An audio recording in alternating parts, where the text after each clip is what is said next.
Welcome to Sharp or Square, presented by Hard Rock Bet. We are part of the Volume Podcast Network. This is the betting show that makes the squares sharper and makes the wise guys pay attention. I am Chad Millman. I am joined, as always, by my co-host, my companion, my compadre, my BFF, professional bettor, Simon Hunter. Hello, Simon. Chad, how goes it? Brother, we're going to give more details about the contest in a minute. People have been signing up, which is great. I don't know if you know this, but you and I signed up, and people will be able to compete against us in the contest, for which I will give more details on how to sign up in a minute. Our team name, Simon, are you ready to hear what our team name is? Chad and Simon, BFFs. Chad and Simon, BFFs. That's how you're going to find us in the contest. Hello, Simon. I think I forgot to say it, didn't I? No, you said it, but I like it. You're just fired up. I did. I completely forgot. I didn't remember. Listen. I can just imagine Chad walking around his house yelling, "Hello, Simon." I do. Well, I yell like in accents all the time. And like over the holidays, we had like 2 hours where there wasn't simmering tension between various stepmoms and mother-in-laws. And that was when like me, my wife, our two boys, my dad, his wife, and my mother-in-law, we gathered around the fireplace, and which I had built the fire, and it was glorious. And we were playing different games. And one of the games required you to say certain words or guess what an accent is. And at one point, like there was a English accent and a Scottish accent. And it was my moment to shine because I have been doing bad English and Scottish accents around my house, I think since the day my kids were born. And it was so exciting because they got it immediately. It was the only time I could really contribute to the game. I always joke, my biggest negative when I go to England is I can't stop doing people's accents back to them. And it's like kind of like what you're doing. It's like I'm not even trying to be disrespectful. I have like a parrot syndrome. If I hear something, I just repeat it back. And the big one is my uncle has a dog named Nelly. And anytime Nelly does anything, he goes, "No, Nelly." And I swear for about "No, Nelly." 2 weeks, all I say to anything. Anyone asks me anything, I go, "No, Nelly. No, Hello, Nelly." Simon. I love it. I love it. All right, it's our Week 14 episode. We're going to narrow down the options to get to our final five. It's going to be harder than we think. In our pregame and our pre-show convo, it felt like we were split on some games. Subscribe, watch on YouTube at Sharper Square, Apple Pods, Spotify. Listen, Simon, we're going to get into the Steelers and the Ravens game, but the big news this week, like there is just crazy drama that we have not seen in the Steelers locker room or with the Steelers generally since Mike Tomlin has been coach. Like they signed Adam Thielen, so clearly all their downfield passing issues are just going to go away. I kid. But the bigger news, Ben Roethlisberger on his podcast said, "I love Mike Tomlin, but," and everyone knows anything you say before but is a lie. "I love Mike Tomlin, but maybe he should go coach Penn State." Come on. Because, Simon, I don't get this. A, Mike Tomlin's not building that roster. He's not the one who signed TJ Watt to a massive $40 million guaranteed deal for next year. He's not the one who signed Jalen Ramsey and traded away Minkah Fitzpatrick. He's not the one who gave Cam Hayward a new deal after he sat out during training camp. He's not the one who signed Aaron Rodgers. He's not the one who traded for DK Metcalf. I know he's involved in all these conversations, but there's a lot of blame to go around. This roster is not good enough, and we're going to get into that. But, dude, Mike Tomlin's been a brilliant coach for 20 years. I can name 10 teams right now that would kill to have Mike Tomlin be their head coach. Am I wrong? Am I wrong that like Mike Tomlin is not really the problem here? No, and Big Ben is part of the problem of all these ex-athletes having podcasts. And I get it. Everyone wants to share their opinions and stuff like that. But that just sounds like a bitter old man, Ben Roethlisberger. That's just, I don't know why he's holding grudges against Tomlin, but to think a man like that, a caliber of coaching, who's taken a joke of a team these last couple of years to the playoffs every year, and think that man might go to Penn State, like you just said. If you're the Raiders, like all these different organizations that have just been terrible for 20 years, you would die. to bring in a Mike Tomlin type to get the organization right. So very, very bizarre. Our Roethlisberger is saying. I think it's another thing of an athlete maybe having stuff we don't know about behind closed doors that he's holding grudges against Tomlin, because rationally it doesn't make any sense. Like no sense. Yeah, makes zero sense. So yeah, I think Tomlin laughed at it basically when they asked him about it, just being like, I got to talk about this stupid shit again, because it feels like every year they're asking if he'd ever go to college, and it's like, dude, the disrespect to that man to ask him that question is ridiculous. Raiders, Titans, Giants. I mean, the list goes on. Yeah, I'm a psychopath Eagles fan. Like, I love Sirianni. I would take Tomlin, honestly. I mean, I do respect Sirianni, but what are we doing here? Tomlin's a Hall of Famer. All right, let's get into this thing. Every week we give it our peaks. Every week, Simon's fellow professional bettors call to yell at him about those picks. It's time to summarize those opinions. It's time for Sharp Calls. I have to answer this phone. Yeah, I'll start where I got killed, which I knew was coming. I'm on a lot of chalk this week, and I would say shocking to no one. Pros, they really like Cincinnati, but like I said, I did believe they liked them at the 6, and I haven't heard too much love for them at the 5.5, which is where that number is. But tons of calls about Cincinnati and how that's going to be the right side. Tons of love for Pittsburgh. Tons of love for, not shockingly, this Atlanta team that is in a unique spot. A game I didn't really, talk too much about, and a ton of love for Dallas, which we talked a little bit about. But the biggest one I got wrong, obviously, is this Minnesota game. I got a ton of calls about pros who love Minnesota. They don't think Daniels is playing. They love this matchup defensively for Minnesota against Mariota coming on the road if it is going to be him. And that's a game I just simply got wrong. I'm still on Washington. I still like them as a dog, especially the fact that it's up 2.5 at a lot of books right now. But I was shocked to hear so many pros are coming in on this Minnesota side, and they just love JJ. I don't get it. I will never get it. They love them coming into the year. They kind of haven't budged on it. And you've seen it this week, the way that numbers move. So those are the games I kind of gotten wrong. The ones they loved our picks on. Love the Saints plus 8.5. Love this Jets team that we've talked about. Loved our love for this Cleveland team. Chicago, I talked to a couple of really smart groups that are on it. I still think that's a Green Bay line. When it's under 7, I still think that's a Green Bay line. So that'll be a fun one to discuss if we want to get into it. Tons of love for Atlanta. I already talked a little bit about that one. Arizona, not a shocker. It was such a big number. I knew the pros would be on that one. And that Chiefs game is kind of a flip-flop. I've heard groups on both sides of it, so there's not really one side that they love, right? If you can get the 3 in the Chiefs, I know some really smart groups have come in on it, and the same with the 3.5. There are tons of professional groups that took early positions on that Houston side. And the last one, pains for me to hear, the pros absolutely love this Chargers team against the Eagles. They love the matchup for them and what we've talked about. There's all the dysfunction, all the noise around this Eagles team. I think they view it as another spot to keep riding, the fade of this Eagles team. But like I said, I think if it's 2.5, that's an Eagles line. So that's going to be a fun one where I have a couple games that are going against the pros. For the most part, it's all the chalk. Like, I'm just on chalk this week, and like every week, the pros just love the dogs. Simon, you'll always be my pro. Thanks, buddy. You know why? Yeah. Chad and Simon, BFFs. Which reminds me, the free Sharp or Square Pro Football Pick'em contest is officially live and ready for your picks at sharporsquare.thevolume.com. Go sign up. I already did. I got me and my buddy Simon in there.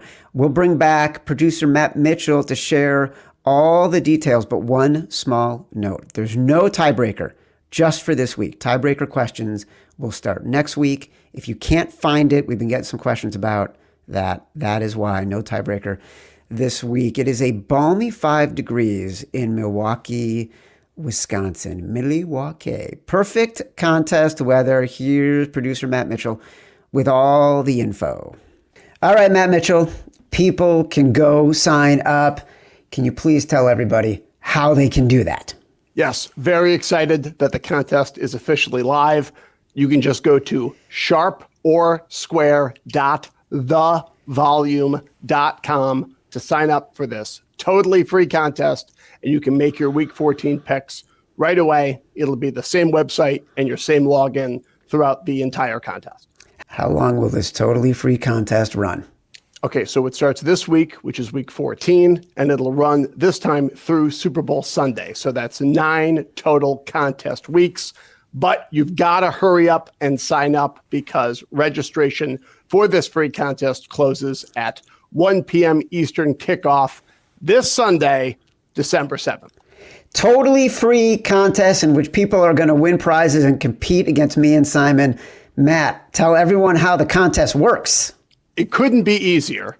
You just select 5 games against the spread each week, along with 1 tiebreaker question.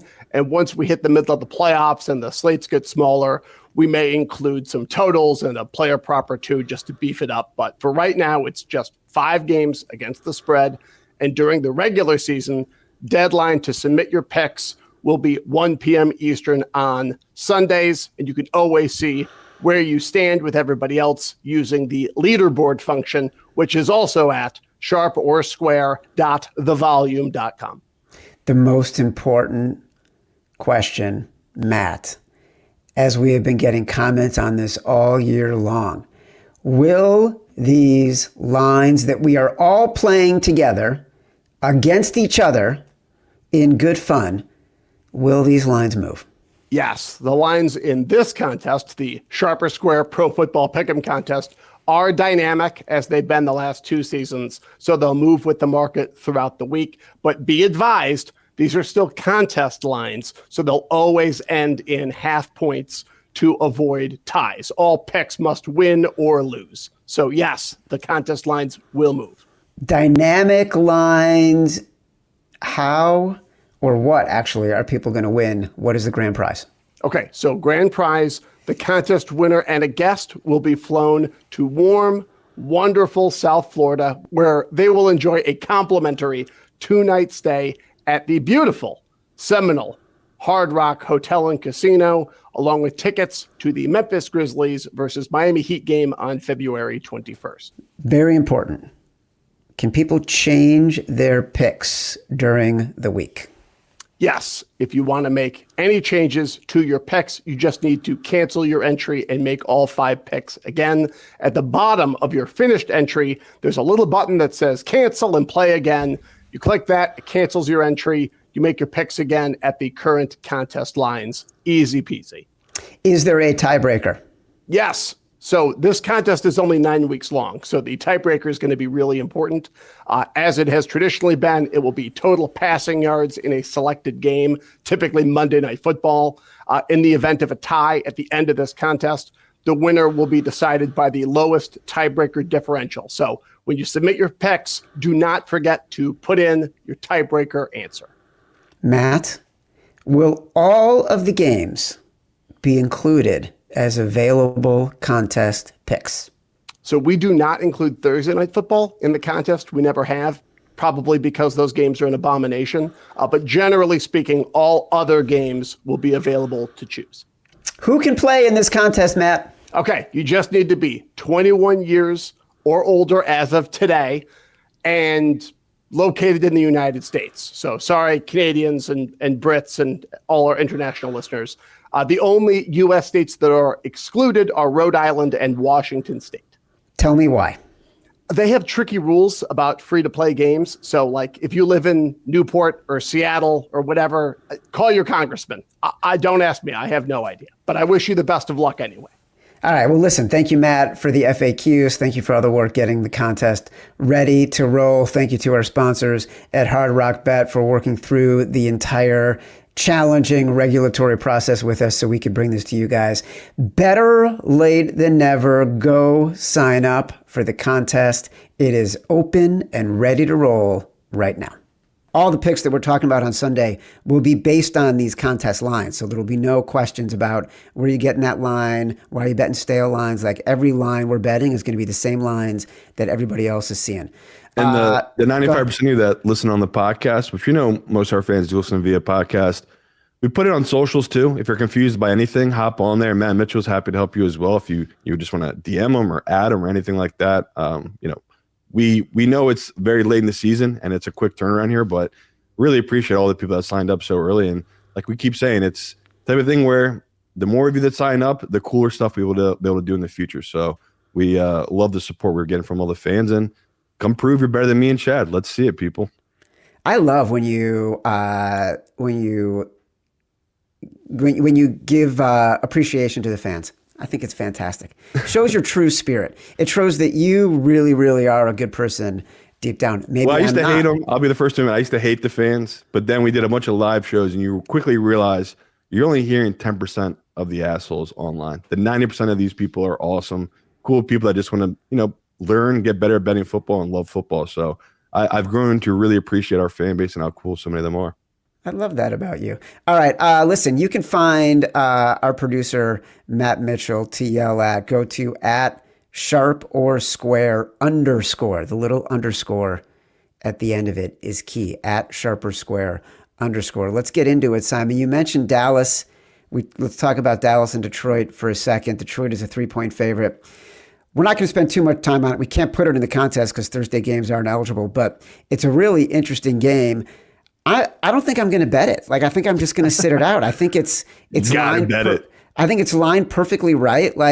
It feels so public to bet the Cowboys. I'm not getting the hook. It's not going to 2.5. The Lions, I think, have real issues. Are there reverse biases coming into play for me? Maybe. But I don't like the number. Totally fair. I'm going to touch the stove. I'm going to bet the Lions. I can't help it. Chad just nailed it. I'm clearly stuck in the past. But I am just so scared off about how much public love this Cowboys team. And like you just said, the number has not budged off the 3, despite we've had a day and a half now of not just professional money, public money as well, hammering this Cowboys side. So I'll bet with the books. I'll take the Lions, but yeah, very, very low confidence in this bet. This Lions team just seems totally lost. Yeah, Washington +1.5 at Minnesota at Hard Rock Bet. Washington +1.5 was the Simon Says Bet of the Week presented by Hard Rock Bet. I think we made that when you thought Jaden Daniels might be playing. It's looking more and more like Marcus Mariota is going to be the quarterback, and this line has now moved to 2. You said there's 2.5s out there. I think in this bet, I'm with you. I don't see what the love is for the Vikings if J.J. McCarthy is your quarterback, because he is just so ineffective. He has not been able to move the ball in any capacity. So are you just thinking that it's going to be a 3-0 game? If you're betting on the Vikings, what are you looking at here to make you feel good about betting on this Vikings team? I know it sounds stupid. Marcus Mariota is now sort of has enough pass attempts to be eligible for all the rankings. He's a mediocre, serviceable, mid-level quarterback who has been in the pantheon of backup quarterbacks recently, and certainly this year, one of the better ones. And so I'm with you. I favor Washington here.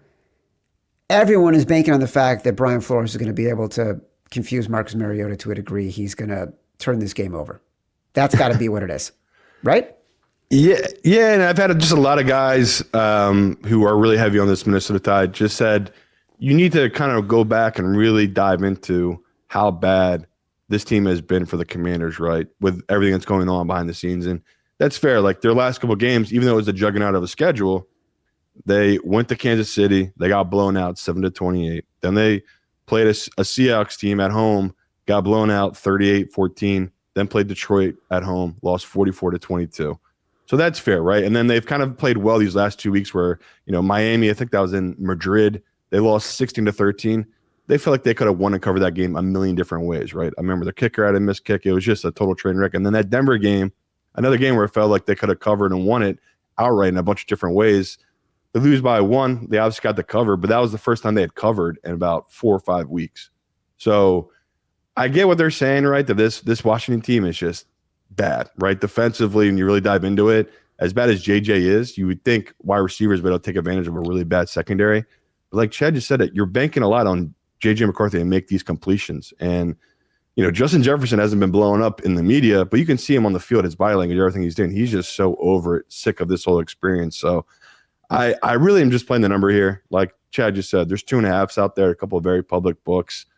I'm going to have to take that number. Even if it is Mariota, I still feel like this game should be closer to a pick than it is at -2.5 for this Minnesota side. So not shocking the pros love this Minnesota team so much. I'm just shocked the numbers move so much where we don't even know who the quarterback is going to be, where Daniels is practicing. It's just limited. And that's why the number has moved, in my opinion, because like Chad said, I talked a little bit on Tuesday. People I've talked to behind the scenes in Washington, they don't want him to play, right? They just want the kid to take a full-time heel, come back next year when it matters. But he's such a competitor. He's pushing to play because he wants to, right? He's not a guy that when he's healthy wants to sit out. So I'm really interested in how it plays out because right now it's organization versus the quarterback, and we'll see what side the head coach picks. But I think this head coach, like we've talked about these different coaches, you see the way they coach at the end of these games where they want to be next year. It feels like Dan Quinn, he's happy to follow the organization's lead here and maybe set his quarterback. So be patient here. Like I gave it out Simon Says. Obviously, I was wrong. The number could keep moving up. If it is the 2.5 at your book, you can get it right now. I would grab it at 1.5. I'd be patient, see if you can get a better number at 2. Jaden Daniels said, I don't rehab to sit. So we know he wants to get on the field. So it's going to be an interesting sort of tug and pull there. If he doesn't play this week, are they going to let him come back and play week 15, week 16, week 17? Like as the season gets closer to the end, what's really the point if this team is completely out of the playoffs? So and they play the Eagles twice. So it's like, does he want to come back and play spoiler against a divisional foe? I could see it maybe if he was a 10-year vet. It's his second year. Does he really have that much against the Eagles that he's like, no, I need to come back for these last 2 weeks to play? I just don't see it. So I'm with you. It's a really fun situation where the competitor in him wants to play, but the organization's smart. They're trying to protect him long term, they're thinking. They've been through this with RG3. Indianapolis at Jacksonville. Jacksonville, it's a 1.5 point underdog at home. I'm going to tell you, this one lit up our comments in YouTube on Tuesday after the show. I went in and answered some questions about it. People felt that I had a bias against the Jags. And I do have a bias against the Jags. I think I do too. So that's fair. We both do. I don't think Trevor Lawrence is a very good quarterback. That's a bias because it's true, because he hasn't performed at the level at which he is paid, at which he was drafted, at which the expectations are for him. That's just a fact.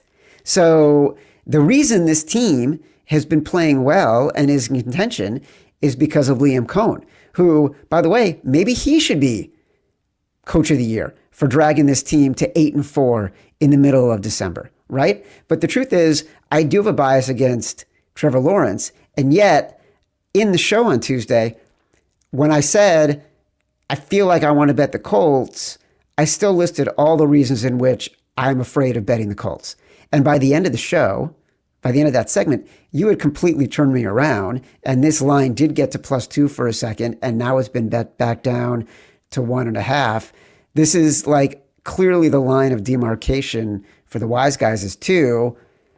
I feel like you and I have probably come around and are going to be betting the Jags because I'm worried about Daniel Jones. That's, to me, the issue. Worried about Daniel Jones, and like we talked about, the secondary of this Colts team, there are some major questions about them. When you can exploit them like the Jags should be able to, this feels like a great matchup for them. So really fun game to dive more into this past couple of days, and just hearing the pulse of what the pros were going to do with the one. I kind of knew they'd be on the Jaguars, but I was just interested because this number, like Chad said, there's a couple twos that have touched. So it's like, okay, is there professional money coming in on the Colts, or is there something I'm missing here? And I've heard maybe 1 or 2 groups have come in the Colts, but just the majority of guys I've talked to, kind of the same mentality as us here. This is a Jags line, a Jags spot. And this Colts team, it feels like, we've talked about a couple of these games, we feel like we're holding biases from earlier in the year in this type of game where we know the Colts, when they're going right, they are the better team, right? There's no doubt about it. When everything's clicking offensively, I think we both agree. We would have trusted Daniel Jones much more than we trust Trevor Lawrence in many aspects, especially this season where, Daniel Jones, if you go back and look, he was so great against the blitz. When he was fully healthy and mobile, again, he wasn't even running the ball that much. Just his pocket presence was incredible in the year. You've seen these last 3-4 weeks, whatever the injury is, maybe he's pushing off, it's so painful, whatever it is, it's in his own head. He's just been taking sacks usually when he's been reading the hot route and making the first read and having, good throws and tough pockets. He's not been that same way. And defensively, we've seen this Jaguars team, yes, they do have weaknesses, obviously, and their linebackers and their secondary, but that D line, which they've drafted so well these last couple of years, it's a strength. They have guys that can pressure quarterbacks here. So, matchup wise, I really like this Jaguars team, and we talked a little bit about it. This number should be closer to a pick. Our general public, like my model has it a -3 for the Jaguars, which I still think is insane. I can't believe it loves the Jaguars that much. So, really unique spot here back in this Jaguars team that, they're kind of left for dead by the public, even though they've been winning and covering these last couple of weeks. So I think people are just like us, where it's hard not to have your biases of Trevor Lawrence. He just does such egregious stuff every week. It's hard not to linger in the back of your mind, but trust the models, people here, trust the professionals, back this Jaguars team. And yeah, I'm glad I wasn't all in once again on the Colts on Tuesday, because Sunday night, me and Chad both said we thought that was a good Colts number. And I quickly realized the error of my ways. And yeah, this Jaguars number, I could just see it dipping. Like you said, it's got up to 2 a couple of books. The more pros I talk to, seems like more money's going to come to this Jaguars side, and this could easily flip come game time. So definitely grab the Jags if you can right now. Daniel Jones said the leg really isn't an issue unless he has to move laterally, which is like 50% of the moves, right? Like you got to move right to left and forwards and backwards. So that is a little bit of a scary prospect, to be betting on a guy who's struggling to move when he's going to get some pressure. And also the Colts, like their defensive line has some injuries, and that's impactful against a running game. And, I think both coaches are really good. I think there's no real advantage there. I think Liam Cohen is doing a remarkable job with subpar talent at the quarterback position. Yeah. He also had the most Duke conversation ever, where he said his buddies who he went to college with have invented this like fake prosthetic part he puts on his pads that protects the injured area. And it made me think of, I have an aunt that lives down in Durham, North Carolina, and I was probably 22. I just really dove into becoming a professional bettor. I'm flying down there to go visit her, and I'm sitting next to a kid same age as me, 22, 23, flying back to college where he goes to Duke, and he does heart research. I go, oh, that's pretty cool. Again, we're on totally different paths here. Like, I'm a professional bettor. I go, so what do you guys do? He goes, he pulled out this box, and he goes, well, I built an artificial heart, and it got approved to be put into process. This is like in whatever, say like 2012, 2011. And I always think back to this guy is building these fake hearts, artificial hearts at 22, 23. And I was over here like talking about being a professional bettor. Totally brought me back down and humbled me at that time. I really needed it. So I always think back to the different paths of life. And, you never know. Like this kid, he's someone that built artificial hearts and next to a professional bettor. And we were both just young kids talking about TV shows and movies. All right. That said, we're going to be on the Jacks because I don't think anyone's thinking about a way to fix Daniel Jones' broken fibula between now and then. No. Miami at the New York Jets. The line at Hard Rock is 2.5. Everywhere else, it's 3. So I would recommend getting the 3. I made this Chad's choice when it was the Jets 2.5 on Tuesday, and that seemed to be the only 24-hour window where this wasn't 3, because it was at 3 Sunday into Monday. It's been 3 since Wednesday morning. I bet it at 3. I bet it again at 3. So the Dolphins are getting all the bets on this one. They're the public side for sure. You mentioned in Sharp Call the Jets are the wise guy side. What I don't get is, why hasn't it come back down to 2.5 when I know the professional money is coming in on the Jets in this game?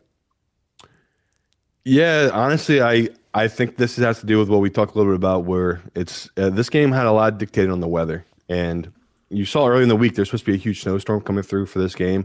Now they're saying it's going to blow out and it's going to be sunny. So basically it would be 31, 32 degrees for kickoff, and sunny is what they're predicting right now, which if you're in Miami and Tua, that's as good as it's going to get, right? If you're coming to the Northeast in December, you knew it's going to be cold, but if you're not getting any type of horrible wind in MetLife, if you're not getting rain or any bad elements like that, Tua should be all right, right? With the times we've seen him struggle, that was when he was in Buffalo or Kansas City, and it was like wind chill of 3 degrees outside, and it was just mind-numbing. It might not be that bad for him in this spot, but we've seen it time to come. This Jets team, they keep being underrated by the public. Tyrod Taylor, we've talked about it. His last 8 starts, he's 7-0-1 against the spread. So it's Super Bowl champion, Pro Bowler. Nothing new for him, though. It's just being underrated by the public. It just seems like that's going to be what it's going to be for Tyrod Taylor, right? They will keep underrating him. So my only issue with here, Chad, is we both love this one so much. This tends to be the games that exactly burn us, right? I know. So I agree. I totally agree. We're definitely going to revisit Sunday for a contest. I have like a feeling like I'm getting in a little bit of my gut alarm bells here that we've already hit on black 7 straight times the roulette wheel, and we're hitting on black once again. So I don't know what to do here, where it's like, I think it's the right read, but we are taking a little bit of a risk here that the market might have caught up to Taylor at this point. Because to me, this number feels right. Like my model has it right at this. So my model has it at 2. I think we're getting a good number on the Jets at 2.5, especially at 3. But I get why there's just not a ton of love from most professionals I've talked to, where they're playing the Jets, but it's not like they're like, no, you have to bet this. This is the exact spot you want to back this Jets team. I feel like they have the same mentality as I do. Is like, man, we got away with one last week. We really got to go back to this well and hammer this one. But we love, both of us love this matchup. It's just this Miami's defense is so bad. Taylor's going to be able to move the ball against them. Can they get stops against Tua after, last week Tua had a terrible game. Historically, when you dive into his trends, he tends to bounce back after really bad games. Every time him and McDaniels, it's just that combo. Any game he goes without throwing a touchdown, the following game he averages 2.3 touchdowns per game. So it's just, again, lazy stat, but it just shows he tends to bounce back after struggling the game before. So just to be something wary of. But this is another game that if we wake up Sunday, Chad, and it is 25 degrees, a little bit of rain, kind of windy out, I will have to put this one. If there's any type of winter elements in this game, but if it's a perfect sunny day, maybe I'll be able to talk us out of it and lie to myself, being like, nah, don't go too hard here on this Jets team. But I love the +3, and you do as well, so it's gonna be hard to avoid it. Yeah, and I agree with you. I feel like, and it's totally anecdotal, like when we tend to love a game, lock in a game early in the week, I feel like we don't even hesitate to put it into our final 5, and it always ends up being a game that we're out of it in the first quarter. Yeah, we've had the blinders on a couple times like that. Yeah, it's true.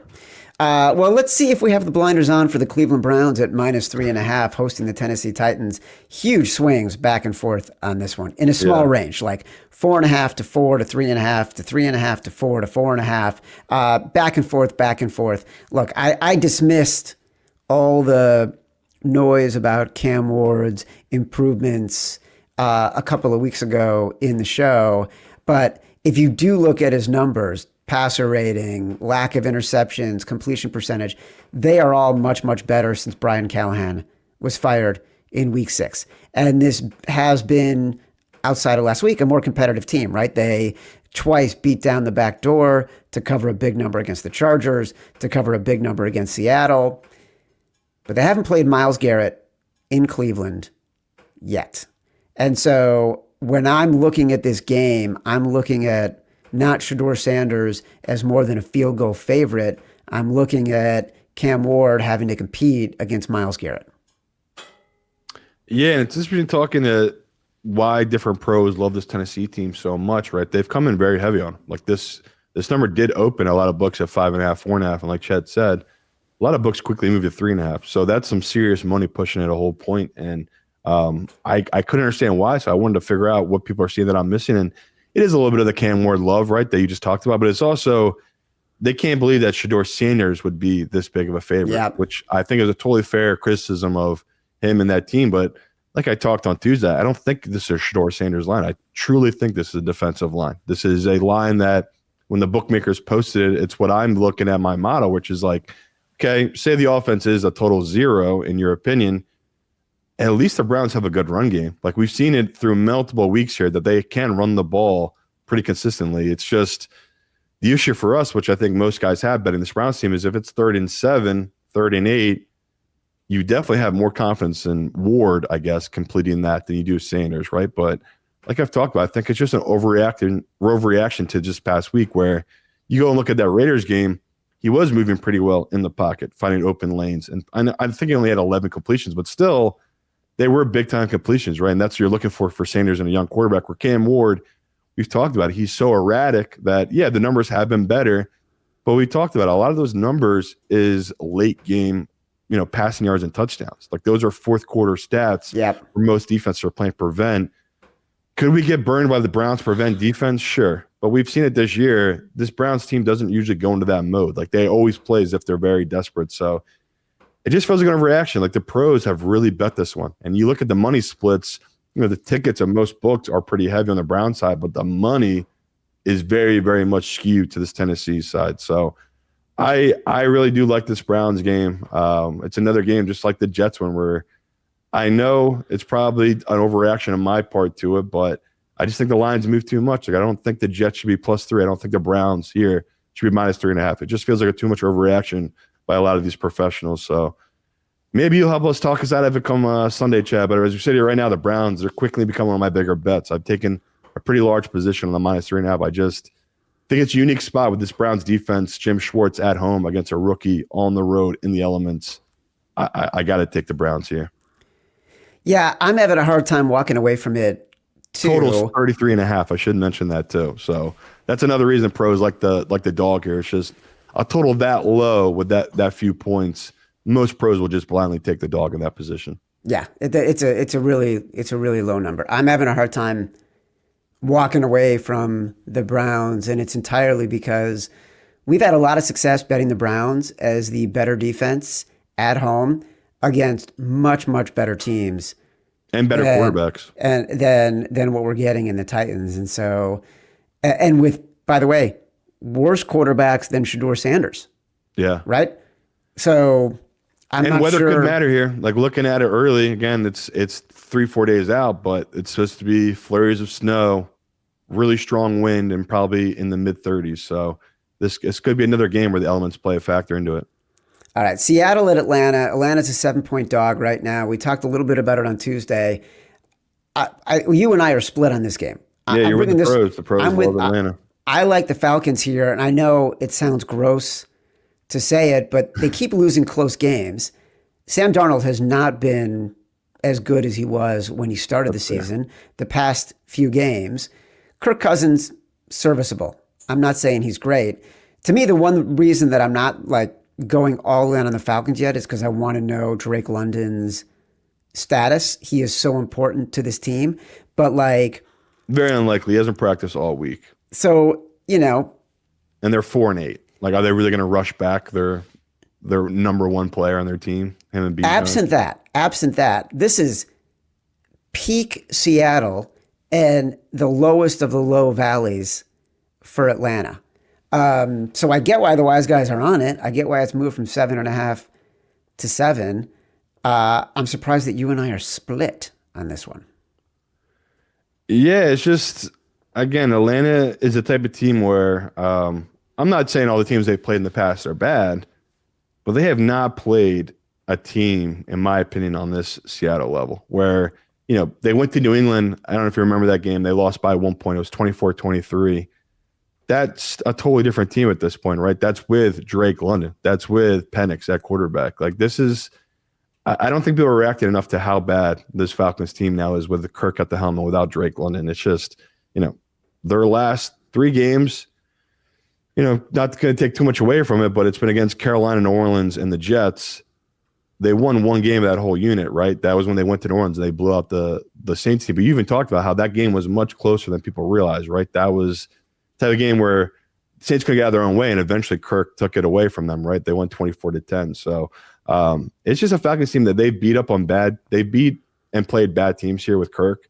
This is a legit juggernaut. Like the Seahawks, the more numbers I dive into them, like you said, if Sam Darnold could figure it out, their path to the Super Bowl is literally there. Like they have the guys, they have the pieces. It's all going to come to Sam Darnold. So for me, this is a get right game for Sam Darnold. He should light up this defense. And I think what you're talking about is true. The only thing we're wary of here is just such a huge number to be back in Sam Darnold on the road. But I talked, if you just don't get too hard about yourself on Sam Darnold, this head coach with Geno Smith has gone on the road and won games and covered games and going back to last year. So it kind of seems like we need to stop thinking so much about what the quarterback is and start really realizing this is a head coach team. Like a lot of these other teams we talk about, like, this head coach might be one of the best in football. And, McDonald here, his record on the road as just a young coach, he's 9-4 against the spread. So, this year we've seen it. His 2 non-covers have been, sadly, both games I backed. Or no, he did cover against the Rams, but he didn't cover against Tennessee. But we talked, that felt like a very fluky backdoor cover by the Tennessee team. So I'm going to hold my line here. Back to Seahawks team on the road. The numbers move too much. At -7, I got to take the Seahawks. If you're like Chad and you want to back the Falcons, I hope you could have got the 7.5, but at 7, I can't advise you to bet. I think you're betting into a bad number. Well, suffice to say, it won't be in our contest. No. All right. We mentioned Mike Tomlin. We mentioned the Steelers. Pittsburgh is visiting the Baltimore Ravens, -5.5-point favorites against their division rivals. This is going to be our Brass Balls Bet of the Week, presented by Hard Rock Bet. You know what it takes? It takes brass balls. We've made the very hard decision to back the Baltimore Ravens at -5.5. We don't want to pile on to Mike Tomlin, who we love and we think he's an amazing coach. It's the rare time we are not backing the rah-rah Mike Tomlin spot. All betting is a risk. We recognize Lamar Jackson is not as healthy as he has been. This offense has not been as consistent as we would like it to be. To me, this is really a bet against Aaron Rodgers, the inability of this offense to move the ball down the field, and a bet against even more their very quickly aging in front of our eyes defense. And a bet that the Ravens offense can take a smidgen of advantage against a defense that, as the games go on, continues to get worse and worse in third downs and continues to get worse and worse in explosive plays. And that's when we can see Derrick Henry break open some big gains and put these games away. It's what happened last year in the playoffs. We've seen it happen a couple times with this team when they just completely collapse and the offense can't function. So Ravens, -5.5. Yeah, we love this Ravens team. And this is a line that I'm almost positive will be in our contest, because this is such a unique matchup where, it's not that common that the public is totally given up on Lamar, but it feels like that's what we reached here with this line, chat. Where this probably should be. It really does. Just looking at just matchup and most people's models, you're going to have this at 7.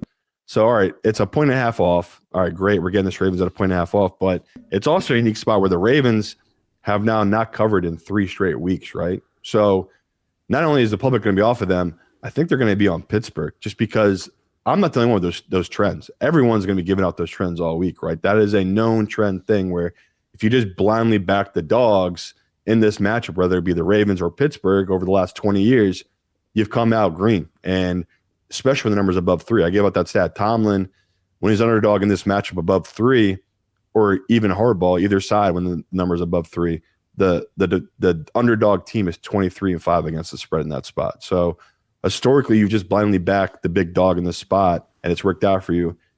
When you go back through all those years, even when the Ravens had down years, it really always was defensive. Like, you look at all the scores of all those games, it was these insane, grueling defensive battles. 16-14, 2017. Yeah. Like, it was games where the Steelers defense made big plays and caused huge turnovers that turned the game. That's what you were always banking on. The last 3 times they played in Pittsburgh won the game. So the last 2, the Ravens have won. I think they've blown them out. But I just thought it was interesting. The last 3 times that Pittsburgh won, they won 18-16. Does that not sound like a defensive game? They won 17-10. Does that not sound like a defensive game? And then they won again 17-10. So we talked to Lamar early in his career. He was 0-5 against the spread and straight up against his Pittsburgh team. That was when Pittsburgh had this dominant defense. Now, these last years, right, these last 2 years, the cracks have been forming. This year, it's just totally, the dam is broken. The floodgate are totally open. We talked about it. Like, I went back and looked just to make sure I wasn't speaking out of turn on TJ Watt. All the numbers back it up. He's been atrocious, getting no pressures at all. And, if we look at this matchup, just on paper, we get Lamar is banged up. That is something we're going to have to deal with here.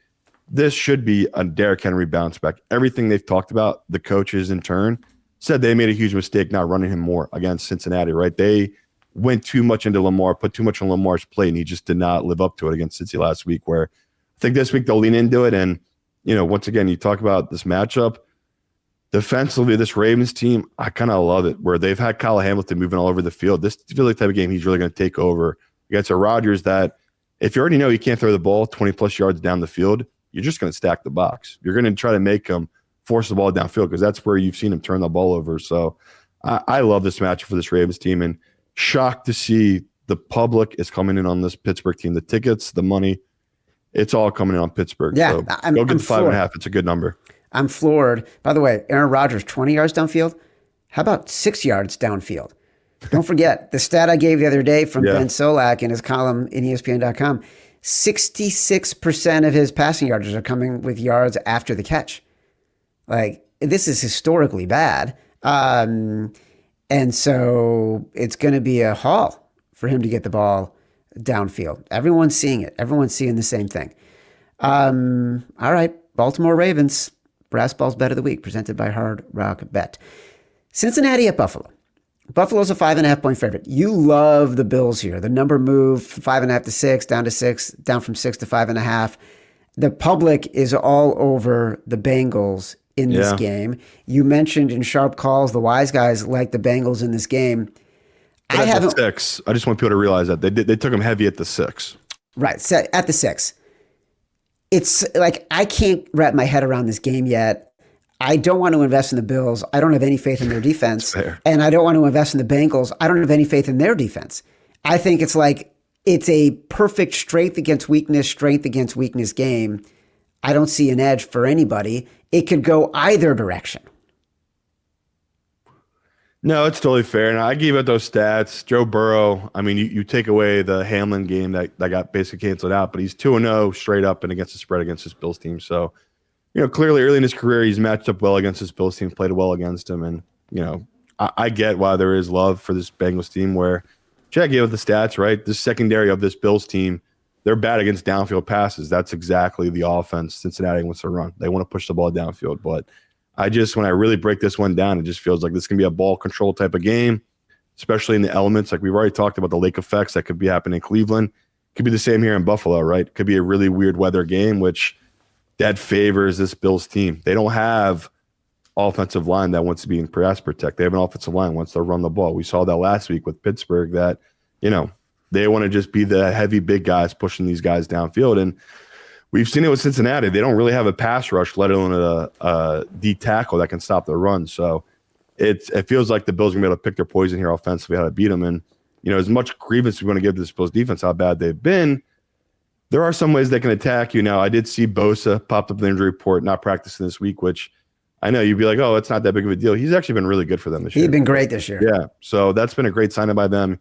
You definitely need him back in this type of matchup where you need to keep Burrow off his spot. And, people want to glaze over. Burrow is not playing healthy. He is playing hurt. He's talked about it. He's basically got a special insert on his foot that every time he's pushing off that toe, he's feeling it. He says it's pain shooting up his leg, but he says he becomes numb to it when he's playing the game because he's got other things going on in his mind. So, you're taking a wounded Joe Burrow as a dog on the road in a spot that Chad just said the public is all over it. So maybe I won't force it into it, one of our 5 coming Sunday, but I do really love this Bills team in this number. But I'm just a little hesitant because the stat I gave out, Joe Burrow as a dog, 3 points or greater, 18-3 against the spread. He's a covering machine. So I'm trying not to put all in here on this Bills team where I kind of like Chad. I'm a little weary of it. Just something I don't trust about this Bills team, but just feels like this is the exact time you want to back this Bills team in this spot because they just tend to roll bad defenses.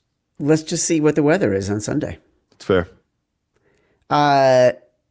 Let's talk about the Chicago Bears visiting the Green Bay Packers because this game was at 6.5, and I bring it back up because it was moving in the Packers' direction. The public is backing the Packers right now, a slight money edge towards the Packers, but an indication that it's pretty split 50-50 between the Bears and the Packers when it comes to the professional betting community. I like it's another one. I'm being a little bit wishy-washy here. I don't even know if I'll bet it. I just want to watch the Bears. I'm not kidding, Simon. I'm pretty sure I had a dream about the Bears last night. You got to bet the Bears money line, brother. Yeah, I'll bet the Bears money line for sure. You got it. If you're a Bears fan, it feels like this 100%. is the ultimate slay the demon. This is like I talked about. This is the team that's been in your guys' way for so many years, and this is the best Bears season since the Mitch Trubisky double doink. So it's like, I don't know. If I was a Bears fan, I would be all in on it. You're getting a good number, but we've talked about this is just like Cincinnati. This is a huge, shockingly public dog because the money might be a little even. The tickets, it's all over the Bears. All over the Bears. So that's very alarming where it's like, oh my God, this is a ton of money coming on, or just a ton of public coming in on this Bears side. But I want to be on Green Bay, but I honestly see why this money is coming on this Bears team. Like, it feels like it is warranted because we've seen with this Packers team, it's not like they're that great against the inconsistent, run. Very inconsistent. They're inconsistent as well, but like as big favorites too this year, it's not like they were a recovering machine. We've seen them struggle as a big favorite this year. I believe they started the year 0-6 as a 6.5 or 7-point favorite to start the season. So, there is some things to take away from this where, this Bears team, they've basically been on this divisional run here. So as bad as they looked, right, like they've had some letdown games, they did dominate that Minnesota team, which, okay, we won't take much away from that. It's J.J. McCarthy. That, I don't know if they dominated Detroit, but they did play, like we talk about playing with big balls. LaFleur going for all those fourth downs, that was insane. That was like next level. Yeah. Like he was just playing simply to win. He did not care about trying to play for field goals in that game. So I think it's going to be the same here, Chad. I think you're going to see LaFleur in kill mode against you guys, and he's had the Bears number. So I love this game so much. Like Chad said, he's going to probably take the Bears money line or either set this one out. I'm the other side where it's like I'm going to be all over Green Bay, but just not very confident. I thought I'd be more confident come Thursday. Be like, oh, yeah, all the pros are with me on this Packer side. This is the right side. I see what people are seeing with this Bears team. I see what the public is seeing, where as good as this Green Bay's team is, divisional game, you have to throw a lot of that out. And, LaFleur, as great as he's been down the stretch here, I don't know. Like, this is the type of matchup that I could see Ben Johnson really challenging him, which he's not been challenged by Bears coaches in the past, right? We look back on the Bears coaching regime. They've not had a guy like we can say like Ben Johnson here. So I love it. This is the exact type of scenario where it's like, is this the turning of a page or is this the same old Bears, Chad? So I love it for all the hoopla off the field stuff we'll be able to talk about after the fact. But look, the schedule to do it, Chad. I'm on Green Bay, but I get why you're taking a position on the Bears money line.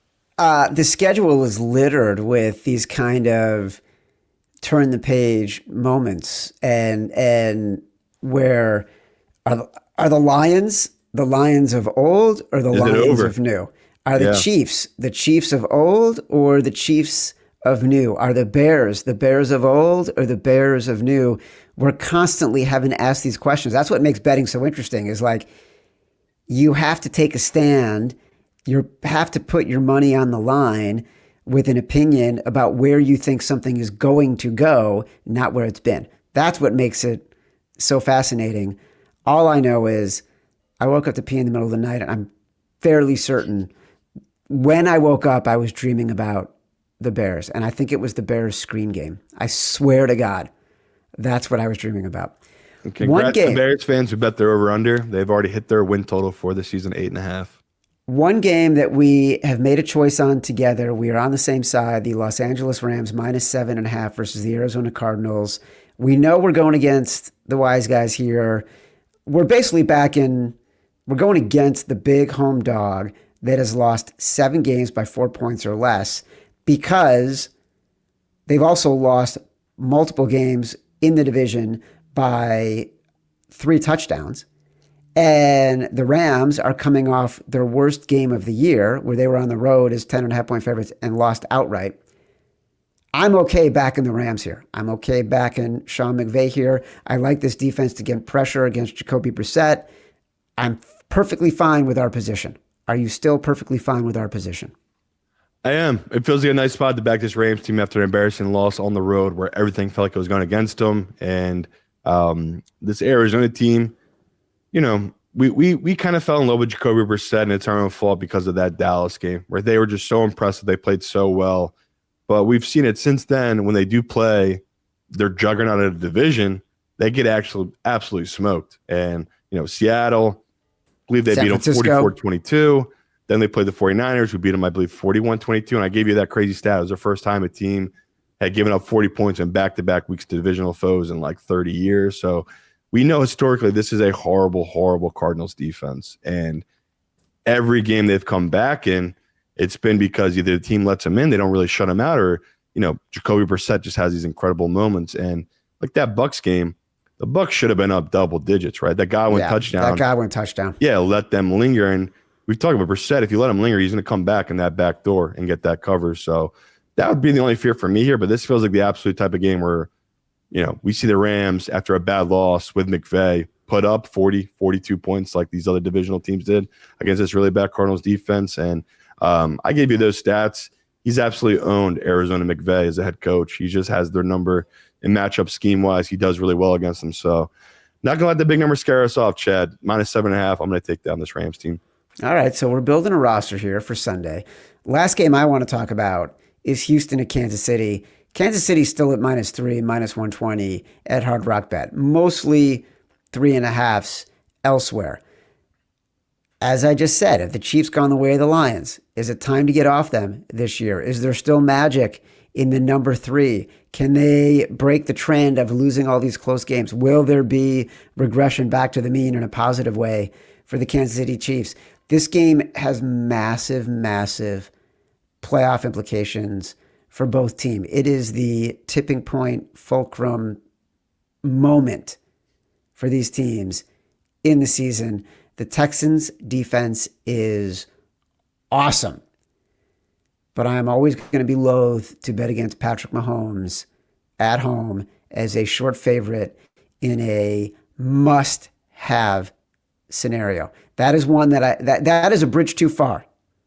I can't walk away. I can't be the one who's betting against someone who might go down as the greatest quarterback ever and is still in his prime. Yeah, if you want to join the public and the professionals, they're on the Texans, like Chad talked about. It's really about the number, right? This Chiefs team isn't good enough to be favored -3.5, which is what I think a lot of pros in the public are taking that position on, which I totally get.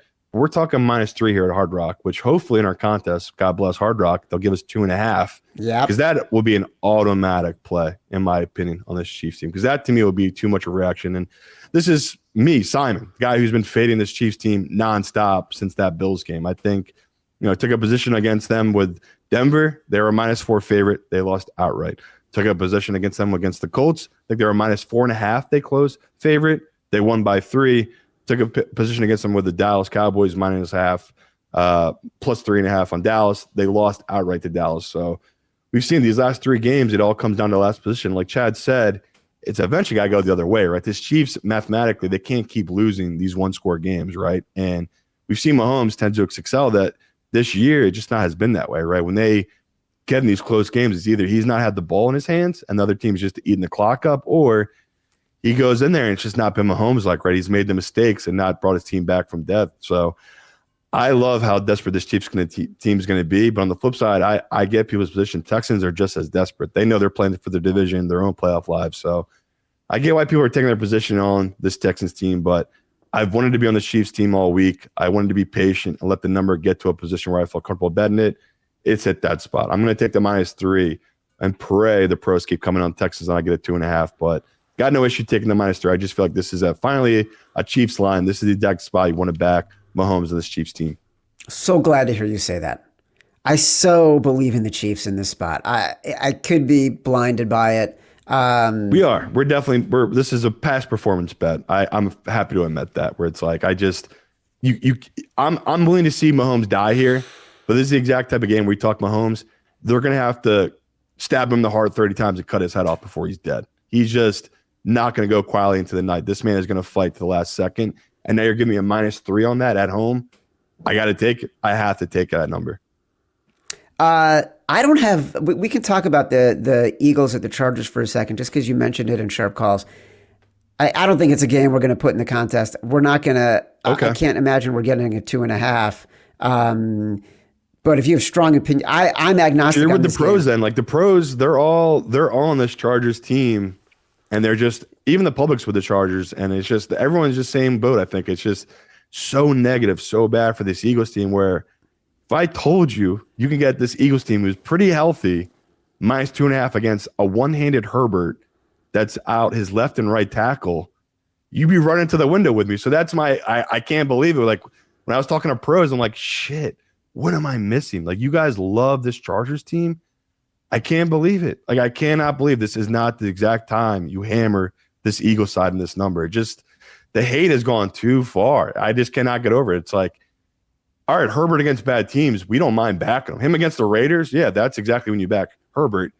Him against a great playoff defense and team, you fade him. You do not back Herbert here in this spot. So I might be blind to it, have my biases here, but I got this number mod on minus 3.5 for this Eagles team. So, you know, you're getting a full point of value, and the fact the public and the professionals are all coming to the Chargers, it feels like this is a nice spot to be with the sportsbook here, back in this Eagles team at minus 2. And so I maybe I'm missing something here, but I can't believe it. It's to me, the hate's gone too far. Like, Herbert, you're a tough son of a bitch here, but you're not going against, you know, a bad defensive line. This is a defensive line that can get after a quarterback and put major pressure on them. So this just feels like a nice match with this Eagles team. And yeah, this is a very unique spot for me, where I thought I would be all in on this Eagles team, but I'm very hesitantly betting it because I'm just worried there's something I'm missing here with this Eagles team. It just feels way too easy getting Eagles minus 2.5 against, like I said, a one-handed Herbert without his left and right tackle. Like, it's just, what am I missing here? I'm missing something clearly. All right, let's do a quick word from our sponsors, Hard Rock Bet. Today's show is brought to you by our presenting sponsor, Hard Rock Bet, and they've got big news. Hard Rock Bet is now live in Michigan. Sign up today and place your first $5 sports bet. If it wins, you get $150 in bonus bets on top of your winnings. And if you're more into casino games, new customers can get up to $1,000 back in casino bonus if you're not up money after your first 24 hours playing slots. Win money or get a casino bonus back. Plus, you also get 200 bonus spins with winnings paid in cash. Not sure what to place your first bet on? Head over to the Hard Rock Bet Stats Hub, and it'll help you out. It's loaded with trend, streaks, and stats to help guide your picks. Numbers don't lie, and neither does the data in there. Check out the Stats Hub now. Get the edge and bet with confidence. Hard Rock Bet offers new promos daily, plus big legendary reward drops every Thursday like gifts under the tree. So whenever you're listening, just open the app and check out what you've got waiting for you. Download the Hard Rock Bet app and make your first deposit. All right, Simon, let's talk about the biggest bets. Yeah, shockingly, a week I'm not a little gun shy, but I kind of am, honestly. I usually would have a lot more bet this week in this position, but again, we didn't really talk about much. I've taken a pretty large position on the Saints, like that matchup. Maybe we'll talk a little bit more Sunday. For dogs, that's probably one of my bigger spots right now is them in Washington, and the Jaguars. And for favorites, you know, I can't quit it. Cleveland, Baltimore. I really love both those favorites, and the Chiefs at -3. I really love that one. So nothing huge yet. Maybe come Sunday I'll have some really big bets, but right now I'm not just dipping my toes, and my whole foot's in the water. I put some good money into it, but I haven't dived in yet. I'm just a little hesitant. I want to see what the weather report is, what the injury report is come today. All right. Underdog Moneyline parlay.